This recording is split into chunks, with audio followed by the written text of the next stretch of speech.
October November হচ্ছে ডেঙ্গুর সবচেয়ে পিক টাইম। আমাদের একটা তৎপরতা প্রয়োজন ছিল। চিকুনগুনিয়ার কোনো স্ট্যাটিস্টিক্স নাই, রেসপন্সিবিলিটি কোন জায়গায় কোনটা সেটা একটু ক্লিয়ার থাকলে তখন আপনি আমাকে অ্যাপ্রিসিয়েট করতে পারবেন কিংবা আমাকে রেকটিফাই করতে পারবেন। এই জিনিসটা হচ্ছে সেপ্টেম্বরের যদি আমরা দেখি, সেপ্টেম্বরে 2023-এ 73 জন রোগী মারা গিয়েছেন, এবার 14 জন রোগী মারা গিয়েছেন। সেপ্টেম্বরের রোগী ছিল 12,604, সেখানে এই বছর আমাদের রোগী হচ্ছে 2,410 জন। আমরা যদি অক্টোবর নভেম্বর হচ্ছে ডেঙ্গুর সবচেয়ে পিক টাইম, আমরা এই জন্য কিন্তু আজকে বসা দুটো কারণ। একটা হচ্ছে যে এটা করতে গিয়েও তো আমাদের একটা প্রস্তুতির প্রয়োজন পড়েছে, আমাদের একটা তৎপরতা প্রয়োজন ছিল। তো সে কারণে আমরা আরেকটু অ্যালার্ট হয়েছি, আর একটু কাজ করছি। আজকে আপনাদের সাথে কথা বলার পরে আমরা আরও চাবো যে আরেকটু কন্ট্রোলে আনার জন্য। তো এগুলো অনেকগুলো উদ্দেশ্য আছে আপনাদের সাথে বসা। অক্টোবরের ডেটা যদি আমরা 2023-এ দেখি, তাহলে আমরা দেখব 27 জন মারা গিয়েছেন 2023-এ। এখন পর্যন্ত আমাদের মৃত্যু 12 জন, এবং 7,940 জন রোগী 2023-এ হসপিটালাইজড হয়েছিলেন। সেখানে 3890 জন রোগী হসপিটালাইজ হয়েছেন।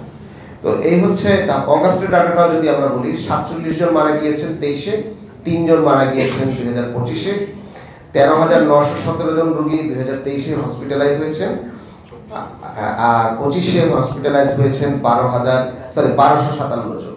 তো সুতরাং একদিকে হচ্ছে যে ডেটা বলে সিগনিফিকেন্টলি আমরা ইমপ্রুভ করতে চেষ্টা করেছি। এত মৃত্যু তারপরেও তারপরেও এত রোগী, অনেকে তো হসপিটালে যেতে চান না, বাসায় ট্রিটমেন্ট নেন, এগুলো তো সত্য কথা। চিকুনগুনিয়া বেড়েছে, চিকুনগুনিয়ার কোনো স্ট্যাটিস্টিক্স নাই। যদি স্ট্যাটিস্টিক্সটা থাকতো তাহলে আমরা এটাকে আরও আর কি কাজ করা যায় সায়েন্টিফিক্যালি, ম্যানেজমেন্টের জায়গা থেকে আমরা কি কাজগুলো করতে পারবো সেটা আমরা করতে পারতাম। একটা ডেটা দেই, আমাদের এই পুরো কাজ, এই যে মশা নিধন থেকে শুরু করে অফিসার পর্যন্ত, আমরা মাত্র 1100 জন কর্মী দিয়ে আমরা এই কাজটি করি।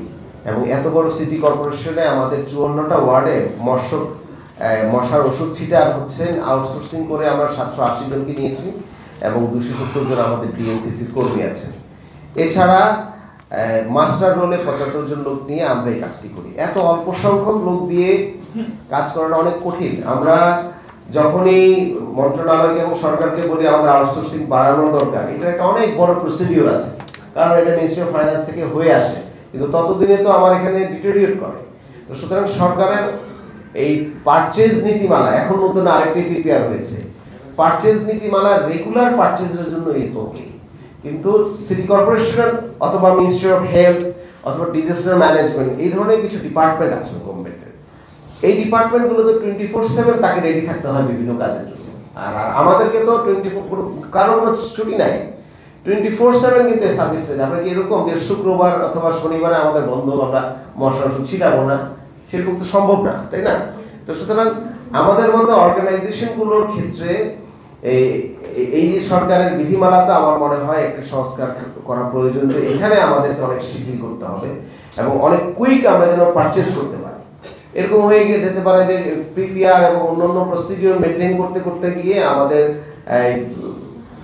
কি বলে ইমার্জেন্সি ওষুধের একটা সাপ্লাই আমাদের অথবা ডিজাস্টার ম্যানেজমেন্টের যে কোনো ডিপার্টমেন্টের, এই ধরনের ডিপার্টমেন্টের এটা একটা প্রবলেম হতে পারে। সুতরাং এগুলোর দিকেও নতুন করে নজর দিতে হবে।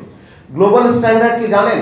পাবলিক হেলথের ক্ষেত্রে ইউএন স্ট্যান্ডার্ড হচ্ছে 1000 লোকের জন্য 2.3 হচ্ছে পাবলিক হেলথ এক্সপার্ট স্টাফ থাকতে হবে। প্রতি 1000 লোকের জন্য 2 জন অথবা 2.5 জন লোক। আর আমাদের হচ্ছে 11,800 জনের জন্য আমরা একটা মানুষ হচ্ছে ডিপ্লয় করা। তো স্বাভাবিকভাবেই এই ম্যানেজমেন্টটা আমাদের জন্য একটা বড় চ্যালেঞ্জ। একটা তো ডেফিনেটলি সায়েন্টিফিক্যালি আমরা বহুত ভালোভাবে ট্রায়াল দিচ্ছি, কাজ করছি, আমরা সিগনিফিকেন্টলি রোগী কমিয়েছি, কিন্তু এই কমানোটাও আসলে আমাদের ওভার বার্ডেন। আমরা এই যে কাজগুলো আমরা করছি